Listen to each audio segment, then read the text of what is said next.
This episode of Nintendo Expansion Pass is brought to you by, well, you. If you want to learn how to support Nintendo Pop Like and the Boss Rush Network, head on over to our Patreon at patreon.com/Boss Rush Network and see which tier is right for you. Thanks for your continued support.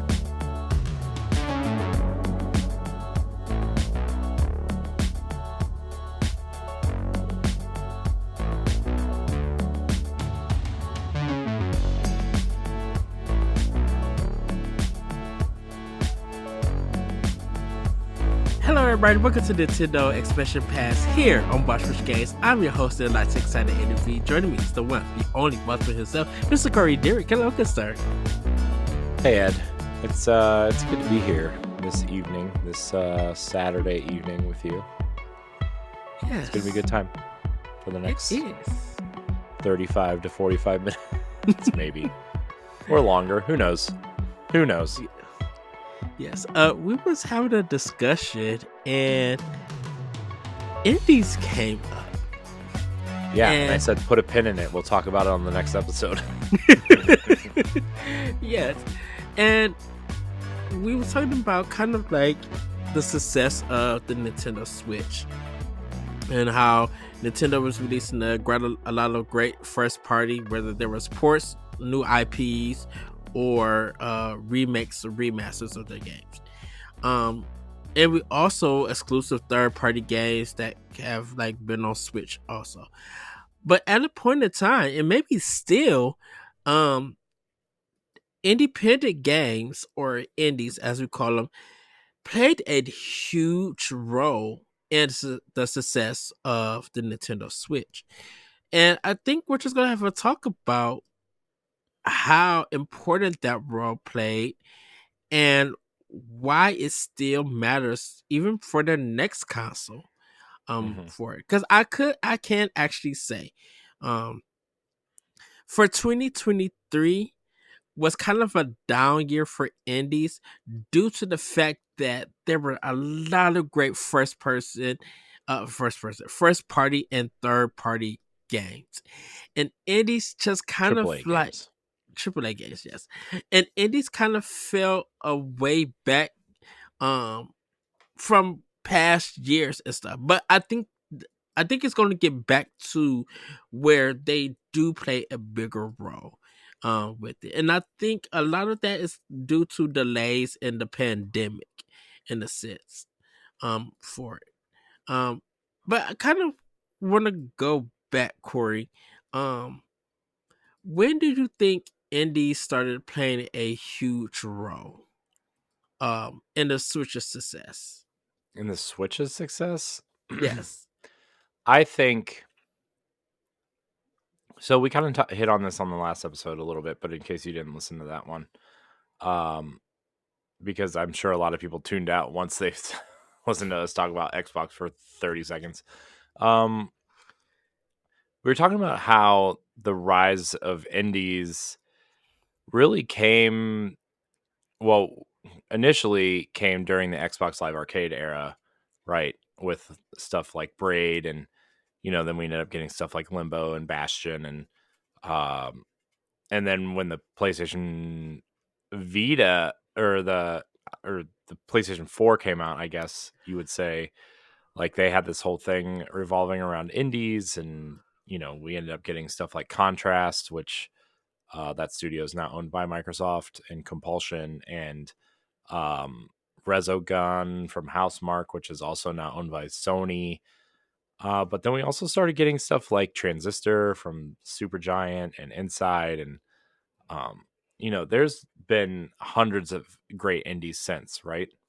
I think in terms of the Nintendo audience in particular, I think a lot of people circle Yacht Club Games and Shovel Knight in terms of importance of indies on Nintendo in particular. Now, granted, there were indies beforehand, and there were certainly enough indies on the Wii U store that were good, but I think Yacht Club making it a point to say, we want to make a Nintendo game, and this was before indies were coming out every day. This is before the dumpster fire that is the Nintendo eShop, right? Where there's just trash coming out every day. It doesn't matter. It doesn't matter what it is. It's coming out every day. Um, Yacht Club circled the Wii U and the 3DS and said, "Look, we're making a Nintendo game. It might come to other platforms later, but we are making a Nintendo game. We're kickstarting Shovel Knight." Um, and I think that really led to the importance of indies for Nintendo consoles in particular. Mm-hmm. Now, I think the indie scene on Switch and that success actually started on the PlayStation Vita, right? You look back and see how successful indies were on the Vita, and everybody wanted the indies on the Vita, like like stuff like Broforce and um, Super Stardust and a plethora of other indie games that I can't really think of right now. But I think Rainbow Moon was a huge indie success on Vita, which I think Rainbow Moon and Rainbow Skies are on Switch. I'm not 100% sure if they are or not. One of them is for sure. I don't know which one. They both might be. Anyways, my point is you can see what the Vita did in terms of indies, and um, I think the indie scene really took off in the portable space. And the Switch was the next portable. And so once people jumped to Switch from the Vita, who are fans of portable games, whether you bought a Switch Lite or an OLED, like whatever fits your fancy with the Switch, indies had a new permanent home, essentially. Mm-hmm. Yes, PlayStation still does the PlayStation Loves Indies thing every year, and Xbox is really pushing indies with Game Pass and ID at Xbox.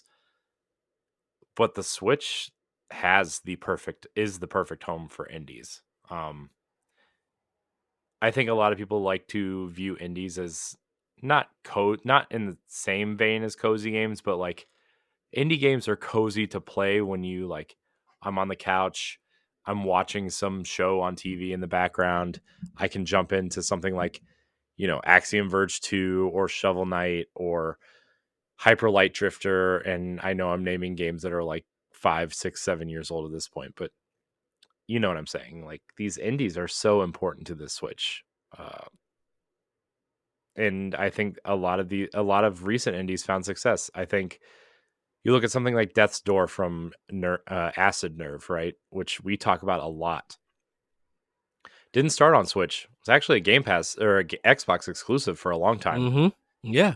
And then once it hit Switch, it moved to Game Pass, and now it's just everywhere. But we played it on Switch, and that game is amazing. And for me, as somebody who doesn't play a lot of indies, I can tell you I've played a lot more indies on the Nintendo Switch than I have ever. Um, a lot of the times I use Game Pass as like a trial run for the indies, and if I like them, I'll purchase them on Switch and play them there. Mm-hmm. Nobody Saves the World is a good example of that, where it was on Game Pass for 3 months before it came to Switch. I think Tunic is another example. I think our editor in chief, David Lasby, is actually playing Tunic right now. Yeah, he Um, is. that game, that's a game I would like to get back to. I just tried to play it right after Death's Door, and that was a terrible decision. Not that they look similar enough, but they play totally different, and it just threw me off. So I kind of put Tunic down. But the N plus plus is another one, right? Oh, that Um, surprised us. But it's man, so I good. gotta. I had to reconfigure my Switch button placement just to play that game, though, because the buttons were backwards, and it really threw me off. God, thank God for that button reconfiguration. But at the end of the day, I think you can draw a line from Shovel Knight, and then the I would say the rise of indies was an Xbox Live Arcade. The the rise in popularity of indies was on the Vita, and then the golden age is now with the Switch. Right? I Yeah. think you can draw a clear path that way. I don't know. I feel Well, like I've been talking for a while. What do you think, Ed? well, it was. I guess the journey through my eyes when it comes to indies on Switch is that at a point in time, it felt that Xbox and PlayStation stopped focusing on indies, and Wii U start getting it, and like you mentioned Shovel Knight, but then Mhm. there's Axiom Verge, um, Yeah, and, but and stuff like here's that. the thing. Here's the thing about the Wii U though. I know you think games were popular on the Wii U. Indies were not popular. Axiom Verge was going to skip the Wii U entirely, Oh yeah, remember? yeah, And then you actually on World 1 when you were co-hosting that show actually leaked, well, quote unquote leaked the Wii U version, right? You had Tom Happ on, right? Or was it yes. Dan We I had don't the know, creator of it, but Thomas Happ, yeah, and yeah, he like and and the thing about it is just that, well, this is what happened, to bring clarity to everything. So he didn't mention it.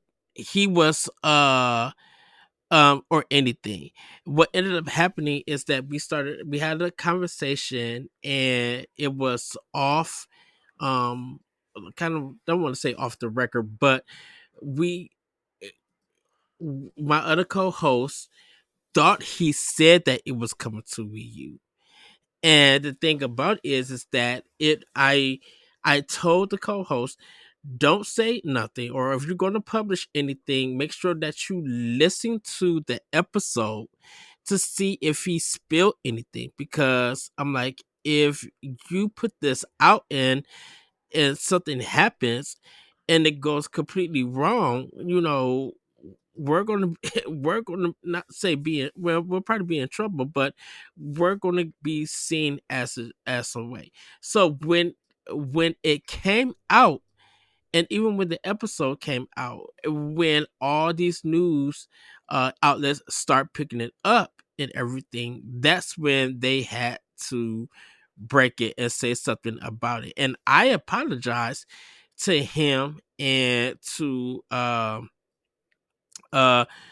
like to a lot of people, to be like, I'm like, we're sorry that this got broke or everything, and stuff. And I'm like, I don't know if he was in on an embargo. I don't know what was going on, but I was just like, I didn't want him getting in trouble. I didn't want nobody getting into trouble with the situation and stuff, if it was true and everything, because I think they were working on it with a team at that time, but we didn't know that he had a team, or there was a team working on that one. So um it got published and stuff, and people started picking it up. And when the episode came out, um I don't think that it mentioned in the episode that a Wii U version was happening, but mhm. because it was already out, and stuff, they just had to confirm that it was happening and everything, um, and stuff. And it was a big ordeal. Yeah, it was good for World 1 during that time, but I felt bad because I didn't want that story or anything being published if it feels like words are being put into his mouth and stuff, because like, it is his game, and it is a business and contracts and stuff, and I don't want stuff like that ever happening and everything. So, and at that time, I don't think he had a PR person and everything. He was really just like one developer. Tom Happ was making the game and stuff. Um, and everything. So I just want to clear the air about that. Um kind of behind the scenes and stuff. And I'm not trying to throw anybody under the bus. It did happen, it got confirmed, and you know, it was it's still up on World 1. If you guys look it up, World 1 podcast, you still could find that interview and give it a listen, for yourself if you want to. But yeah, that's kind of how that ended up happening and stuff. Um and everything, because it it it was a difficult interview. Um, but that story I'll tell another time. About that interview, because really was kind of difficult to have. Yeah. So, uh, but continue, Corey. I'm sorry, I didn't even want to. Oh no, I was just, there.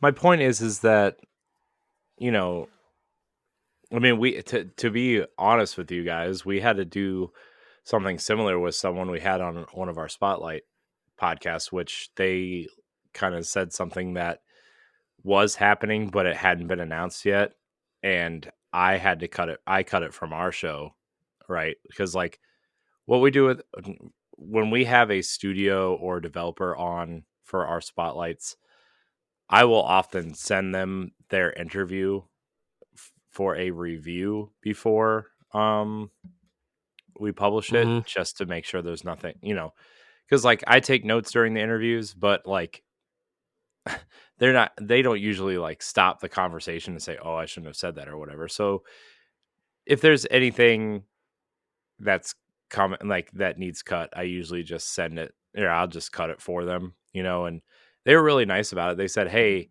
you didn't have to cut that out, but we really appreciate, and we actually got to have them back, which was awesome. So I'm not going to reveal who it was, but if you are smart enough to look at our spotlight interviews, you'll figure it out. But Mm-hmm. um, my point is like that stuff happens all the time with developers, and that's why PR exists, and that's why the marketing people exist, and um, things like your situation happen, and sometimes it turns out good, and sometimes it doesn't, and sometimes it is what it is, right? This Yeah, stuff this stuff happens a lot, and so but back to the point of the indies, like there are some incredible there there are, I mean, Nintendo Life updates their best indies list on their website like every 3 months. That's how often yeah. indies come out. Uh, I definitely know two of the biggest indies. Well, two to four of the biggest indies. And I'm not including Hollow Knight in this discussion, everybody. And this is why. Dead Cells was, even though it was early access on PC, when that game got announced digitally for Switch and the physical was also coming out, people were double dipping. And this is where the double dipping uh business started happening with Switch with indies, because people were buying the digital version, but if there was a publisher who was going to do a limited run of it, and limited run not as in a company but just a limited print uh of that gang, people were going to spend the $40+ to get it. um it happened with Ori. It Hades didn't get a physical until a little bit later, but like Hades was a Yeah. big one. It was a big deal For because the first physical copy was on Xbox, which is ironically the console that nobody wants physical copies on. right, and Well, Hades generally, I guess. and Hades was like won some Game of the Year awards for some places. Like it was a big thing, because with indies being on Nintendo, you had a likely chance of being very successful. Um, Ori and the Blind Forest was a big thing for Xbox, but people were hoping that it came to Nintendo Switch, and it did. Even with Ori 2. When Cuphead dropped, Cuphead was a big deal. Mm. Not only just for Xbox, but it hit for pre-sales on the eShop. It was on pre-sale for four. It was number one for pre-sale, I think, for 4 weeks before the game even came out on Switch. And the publishers and developers who were making these indies, if you could get your stuff on an indie direct or a Nintendo direct, it was guaranteed that you was going to have a hit game, that people were going to be buying your game.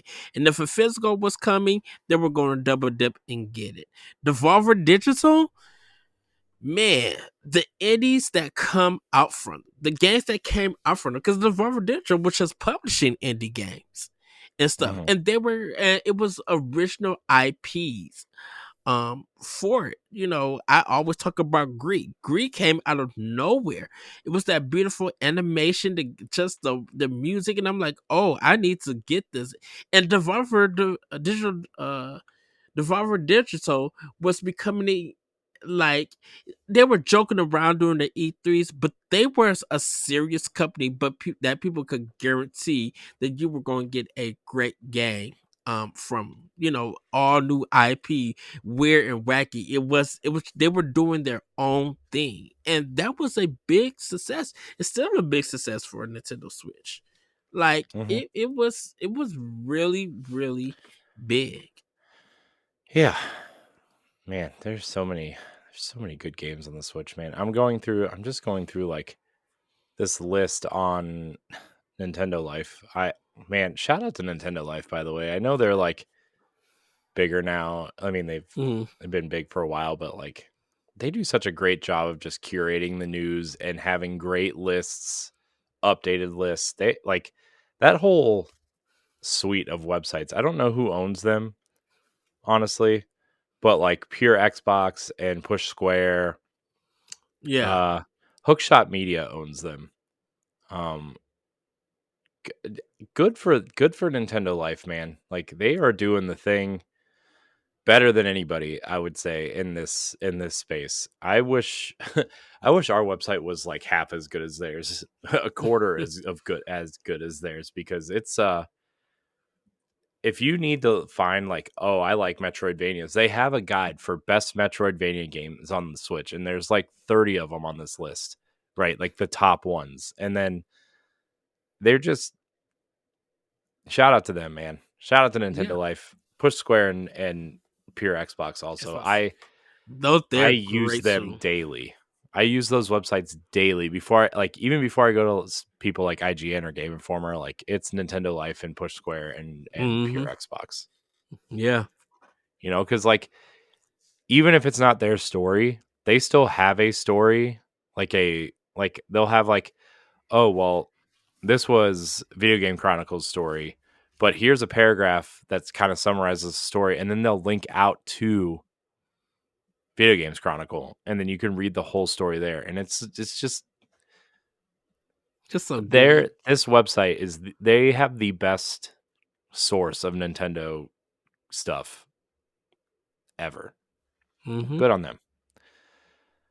Um, where we? Oh yeah, best. So these are best retro and throwback Nintendo Switch games. They're not all indies, but you'll get the gist. So Shovel Knight is clearly the first one. Uh, the Bloodstained games are on here. Yep. Um, The Messenger, which is a really awesome Ninja Gaiden slash Metroidvania game, which is cool. The Master Blaster Zero, Yeah, or that was good. the I like that one. Blaster Master Zeros, 1, 2, and 3. Axiom Verge 1 and 2 are on here. Cuphead's on here. Um, Hotline Miami, those games are on here. Blazing Chrome, which is essentially Contra on steroids. Yeah. Wargroove 1 and 2 are on here. Yooka-Laylee and Yooka-Laylee and the Impossible Lair, technically not indies anymore, but still smaller titles that are amazing. Um, Hmm. so there's so many awesome games on here. And like Time even Spinner, which is a really interesting kind of. Time Spinner is a weird one because that it was on PlayStation for years I know. before it came Well, to that any other it became platform. big when they ported it to Vita, and then they ended up porting it to Switch after that because it became so huge, right? It was in the top selling Vita games of all time at some point, I think. Like Yeah. ridiculous. River City Girls is Uh. on here from Way Forward. Shout out to Way Forward, by the way. Oh, Oh yeah. I know Corey. I talk about this one, Graceful Explosion Machine. Like that was one of the launch games, or in the launch window of the Switch. I know you were Uh, obsessed with Graceful oh, Explosion Machine. World of I Goo was also love in it. that launch window. Oh yes. Um, you had the top down one. I think with the policeman or the shadow man or whatever. Um, The top down one. yeah, there was a top down. He was like, I think in a red coat or Oh, something. Mr. Shifty. Yeah, Mr. Shifty. Red Hat, Blue Coat. Yeah, that game Yeah. is still really cool. I saw that game on my downloads list the other day. Hmm. I was like, man, that game was awesome. Uh, yeah. And then it was just like, with JRPGs, like Sea of Stars is a big one. And Hmm. everything. Chain Echoes. Um, even though River City Girls isn't a indie game and stuff, it and Way Forward developed and published it. It felt indie in its execution. So people treated it as an indie game because it was like a digital release. And when you think of indie games, you definitely think of just like a digital release. Way Forward, you mentioned like Shantae. Those kind of felt like indie games and stuff, even though Hmm. Way Forward developed it. Um SteamWorld Dig was like a big indie game. Golf Story became a big indie game. Uh yeah, and then uh in a way, dang it, who did the Streets of Rage games? Dot Um Emu that Emu. They stuff also was did the feeling Ninja like, Turtles game. yeah, and they still started feeling indie, even though they work with like major third party. Like Streets of Rage 4 was for some people considered as an indie game, even though it wasn't, because Sega helped them publish it and stuff. But like, yeah, Shredder's Revenge felt like an indie game. There are games that feels indie in execution. Yeah, I mean, With I it. think we can because indie game doesn't necessarily mean retro inspired game, Mm-hmm. but a lot of indie games are retro inspired. And so I really think there's a lot of quote unquote retro inspired games. Like Ninja Turtles is a perfect example of it's small, it feels like those, the Super Nintendo and Genesis era, arcade era classic Ninja Turtles games. It's definitely the best Ninja Turtles games they've put out since then, I would Yeah. argue. I mean, who's gonna tell me that it's not?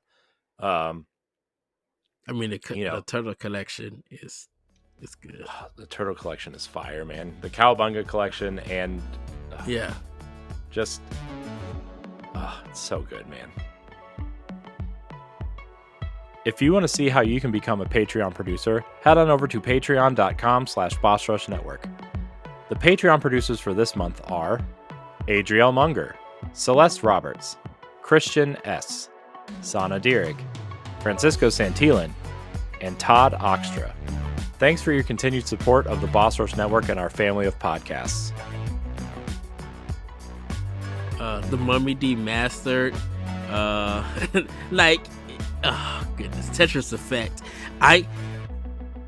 It's hard. I don't know what to consider Tetris Effect, but I still feel like it's indie because it's so good. I know it's on almost every platform, but it's so good, and it gives you that right feel of indie.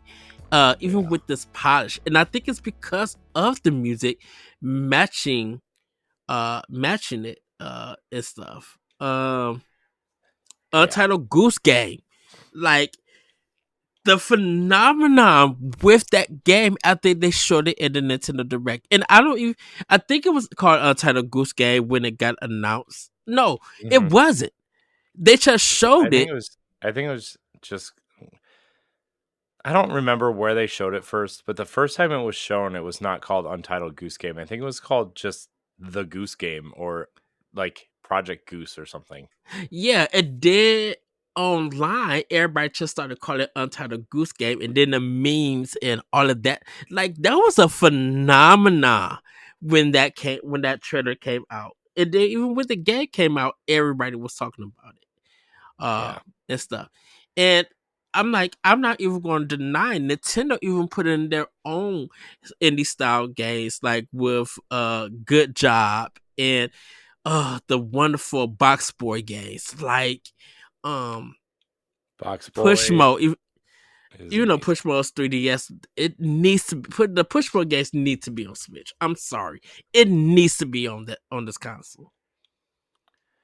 Yeah, I'm a little surprised Pushmo never made it over. Pushmo was a really interesting game that's like it was like this 3D puzzle game that like utilized the 3DS's 3D Mm-hmm. interest in an interesting way, but not in enough interesting way that would like hinder the, you know, um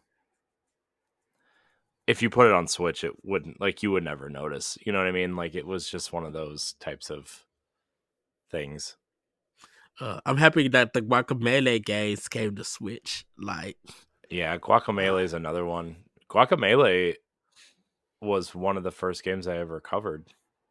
The first one ah, as a sorry, of content course. creator. Sorry, Nara Wild Hearts. Scale Attack. That's when Konami started doing like indie stuff. Like, wait, Yeah.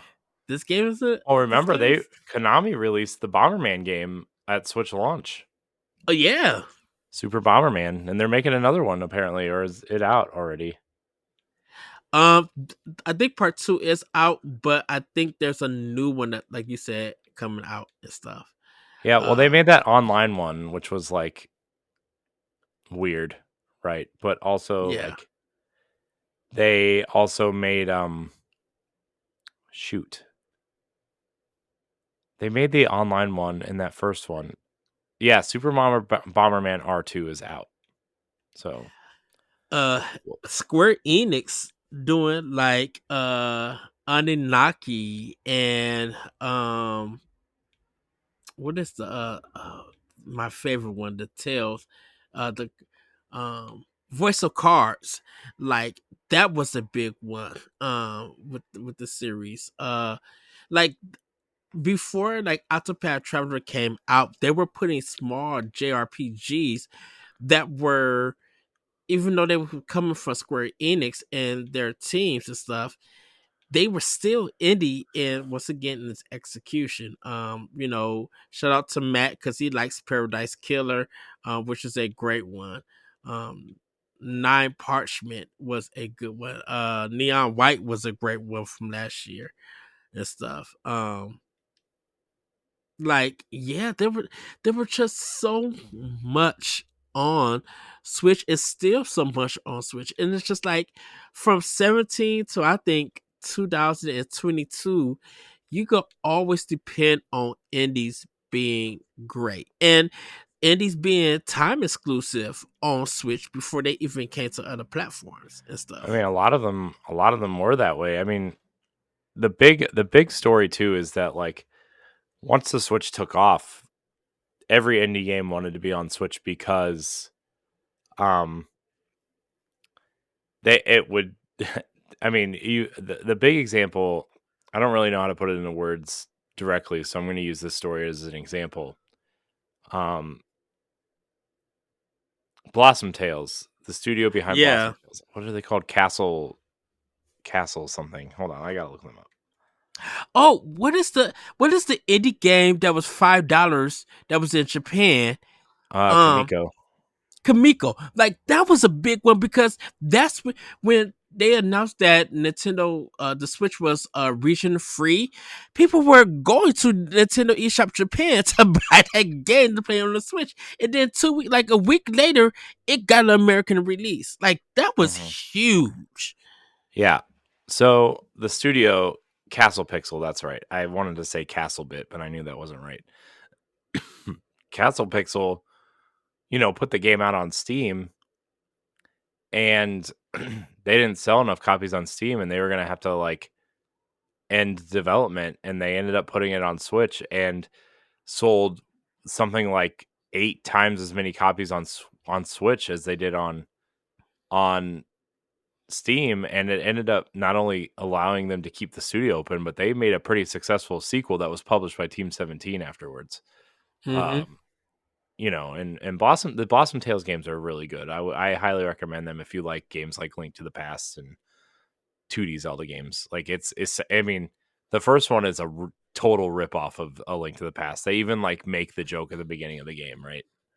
So, uh that it's a rip off. So, it's clever, it's cute, highly recommended. But anyways, yeah, and a lot of studios started doing that, right? Especially at the beginning. And we saw interesting ideas like Snake Pass. Remember Snake Pass, Yeah. where it was by some ex Rare developers, not Platonic, but another group that ended up doing that. And um, what were some of the other interesting ones that we saw? We saw um the one of the Meat Boy developers split off and do their own thing with The End Is Nigh, right? Which ended up being Yeah. kind of tied. And Binding of Isaac really took off on the Switch, right? I mean, like And it was a huge Vita game, and then they released that crazy update on the Switch, and it still just got yeah. its last update like a little bit ago, and it's Yeah. huge. Binding of Isaac is probably the best selling indie game on the Switch, if I'm going to be And honest. that wasn't even supposed to happen because Hmm. of like some of the imagery and stuff. And that got Hmm. all that got resolved and they brought a Switch. Battleship Brigade is a big one. Um man, just uh yeah, there's just so much and I I think the thing about what really spoke to a lot of indies, and I'm using the indie direct for this one, is that we got to see the developers around the world speak about the games that they were making. From Sweden, India, Japan, just like all of these different people making games, even Russian stuff. And then the one black guy in Michigan who had the runner game. Aerial um Knight, I right? think That was that's his name. it. Yeah, because he had like the hip hop beat and stuff. Like Yeah, he put because he out put a his name on the demo. front of the game, which was like I don't know. He got a lot of notoriety for putting his name at the front of the game at Yeah, that like point. and like he put out a demo and people loved the demo and stuff. Hmm. So it kind of just amazes me that for people who was starting up or cyberpunk what is it, bomber cyberpunk, I think that's it. Uh, I don't remember what it's called. Something I think cyber. bomb I think Bomber Cyberpunk. I think that's it, or I something forget. like that. No, it's Um, it's yeah, whatever. it it paid homage to Jet Set Radio.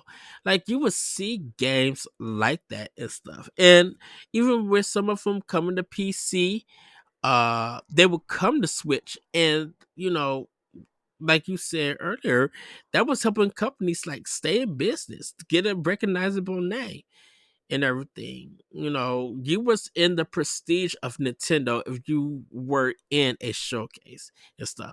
And even if you wasn't a showcase, if Nintendo tweeted your game out on their Twitter page, it's probably likely that people are going to be buying it and stuff. You know.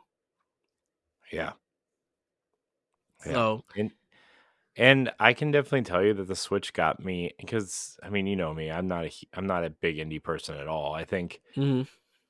up until the Switch came out, I would say I don't. A Shovel Knight was definitely a exception to the rule for me, right? Where like I didn't want to play indie games. I I mean that again, this was like early on in like content creation. I'm gonna start really paying attention to the game industry in a meaningful way.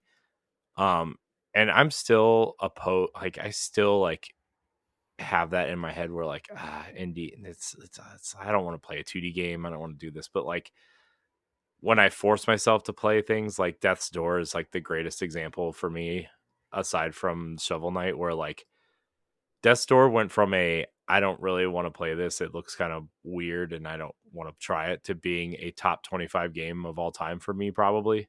Mm. Probably higher, if I'm going to be honest with you, because it's that good.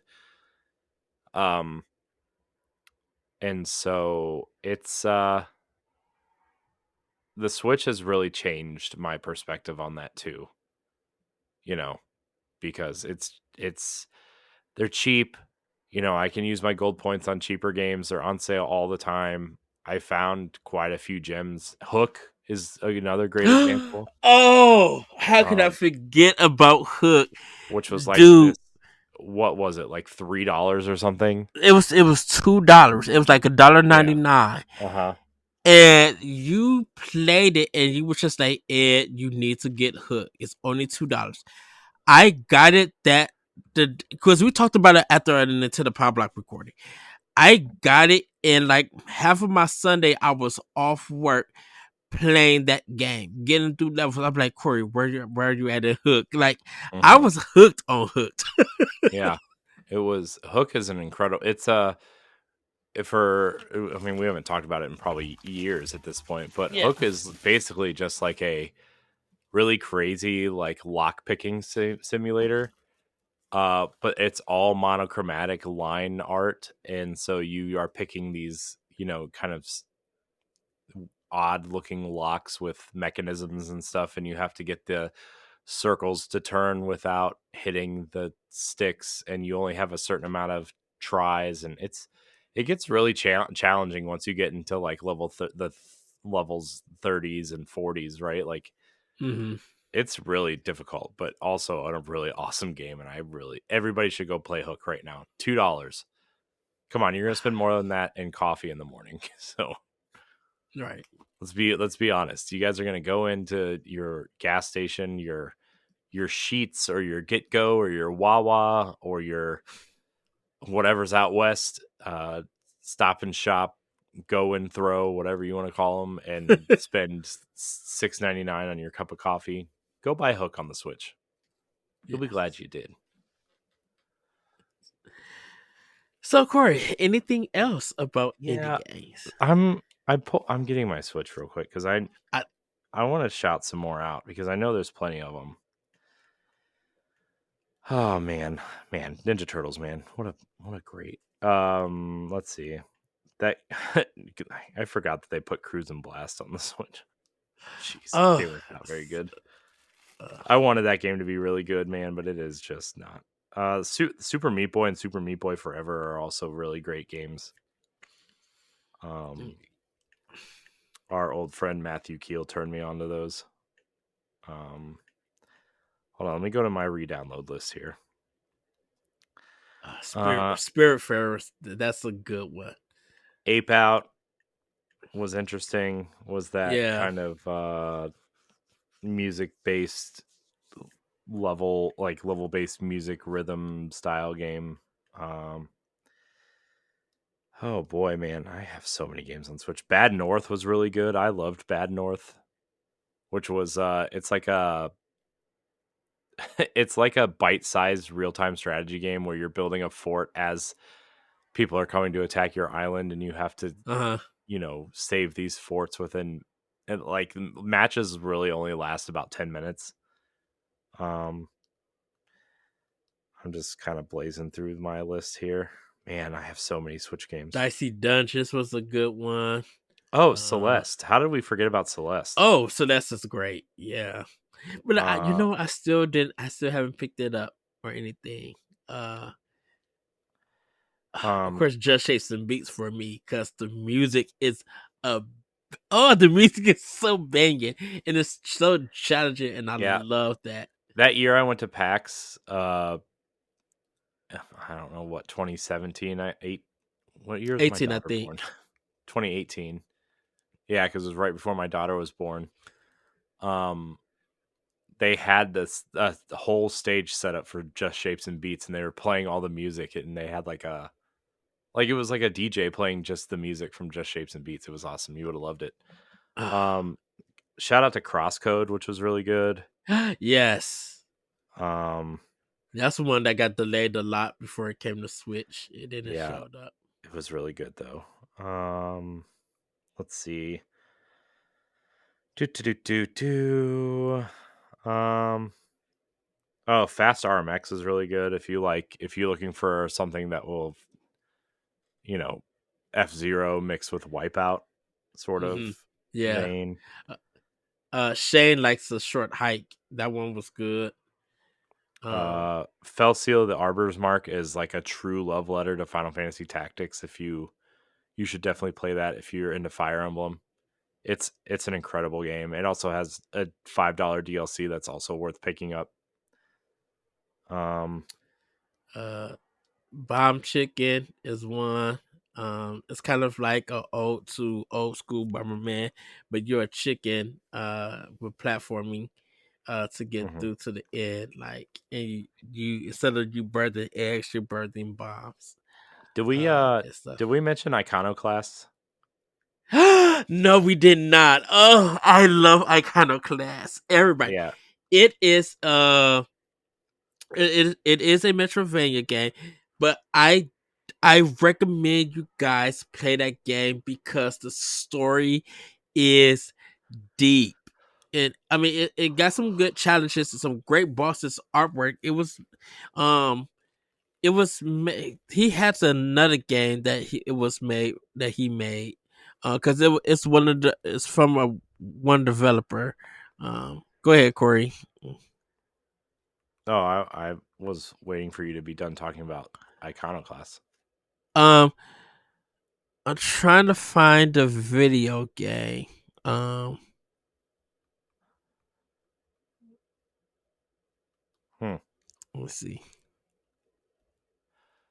Okay, okay. Um, Ooh, that was it's good. developed by Joken Sandberg, MP2 Games. Um,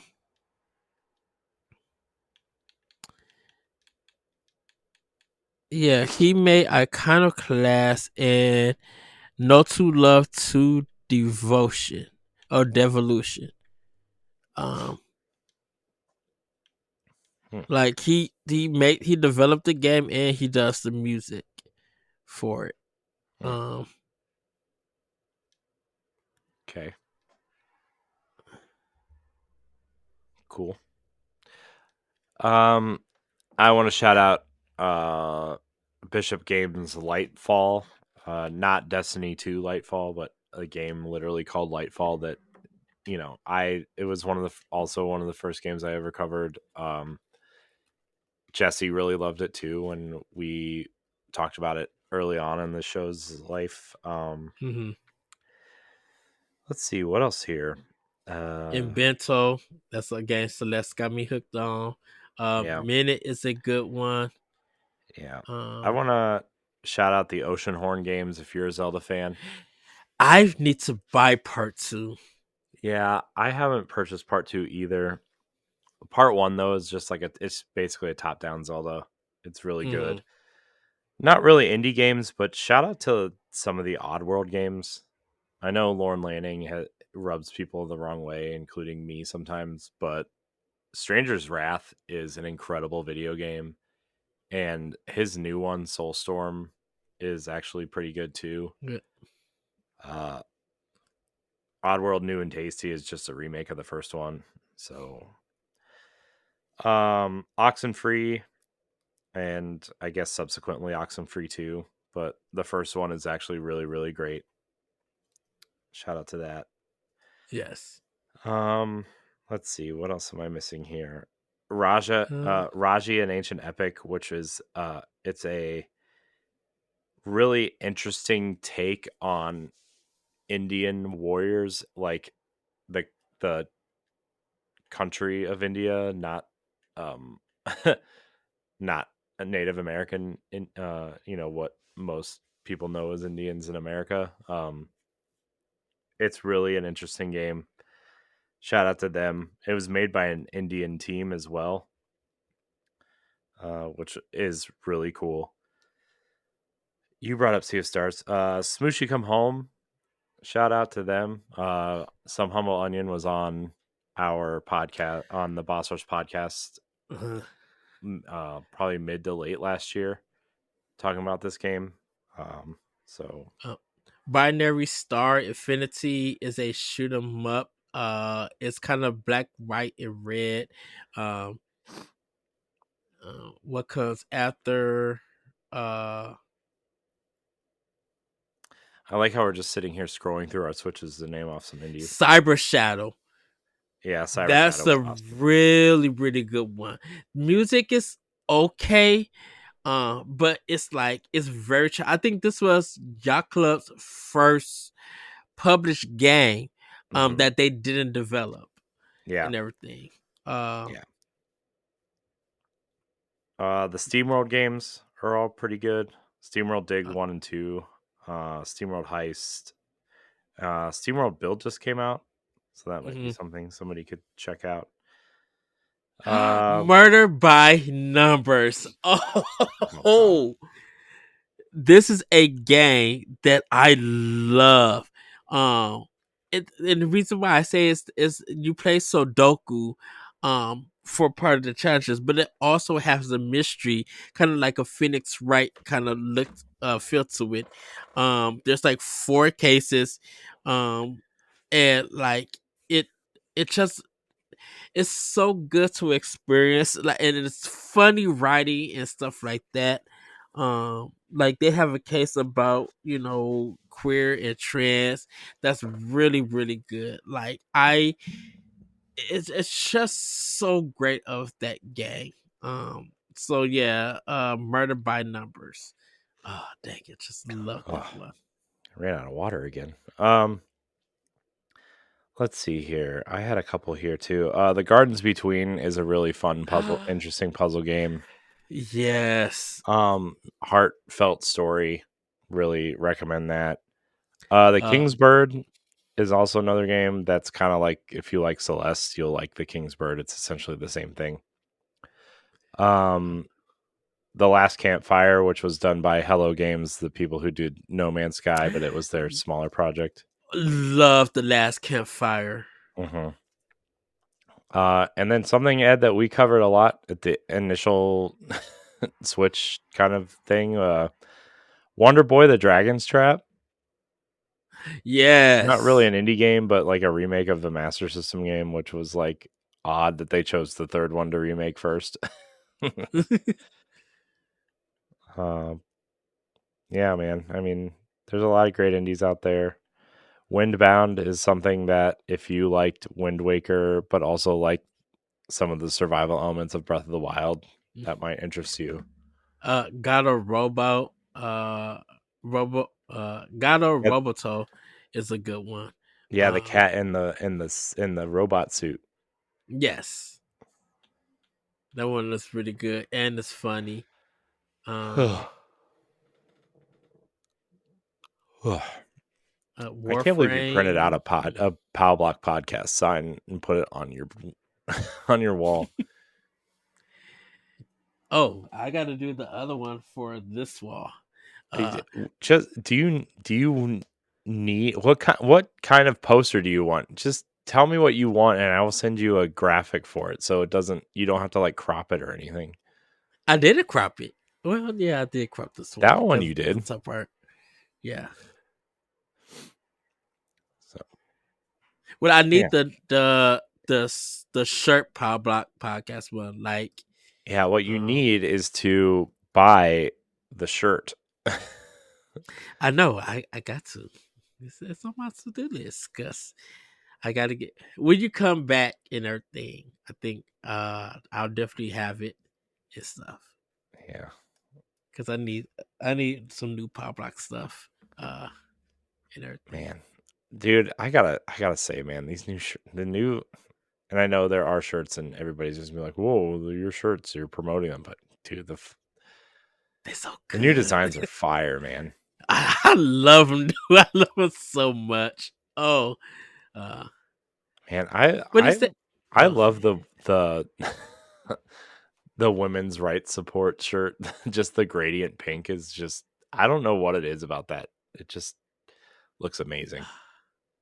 yeah. I really, man, I really wish like people wouldn't like desecrate me for wearing like the Latin heritage or the Asian and Pacific Islander heritage shirts, because those colors are awesome too.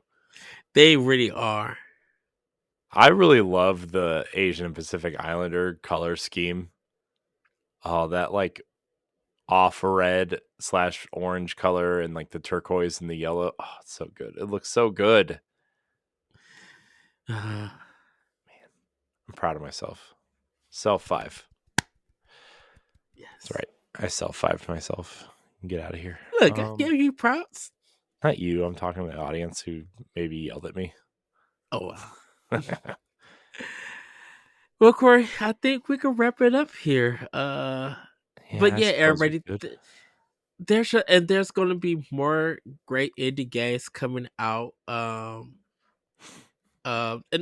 Before we go, shout out to Nindy Nation also, because and he's on YouTube, and the reason I'm giving him a shout out because he highlights weekly a lot of Nindy stuff that comes to Nintendo, the good, the bad, the questionable content, and stuff. And so I just want to shout out Nindy Nation. Check him out and subscribe to him on YouTube. Like, he really does a phenomenal job. Like, if he's into a game and he breaks it down and stuff, I'm most likely going to end up buying it and everything. So shout out to Nindy Nation also. Oh my gosh. By the way, this Sea of Stars collector's edition on the Xbox, that box art is pretty dope. I mean, I'm not going to buy it, but that box art is dope. Yeah. Well, the game is not for me, but man, it's a beautiful looking box art. Yeah, I mean, like, I beat it on Switch. I'm just like, do I want to? No, I don't need it on Xbox. The king of double dipping doesn't need it on Xbox. I mean, I'll just say. Now, if I catch it on sale, then yes. I'm just being, being a guy. Anyways, Ed, get me out of here. All right, everybody. That's going to be it for Nintendo Expansion Pass. Do let us know what indie games that we should check out, or some that has been your favorites throughout the past 7 years of the Nintendo Switch. With that, everybody, have a great week. Have a great weekend, and we'll see you next time on Nintendo Expansion Pass. Bye, everybody. Bye. If you want to see how you can become a Patreon producer, head on over to patreon.com/BossRushNetwork.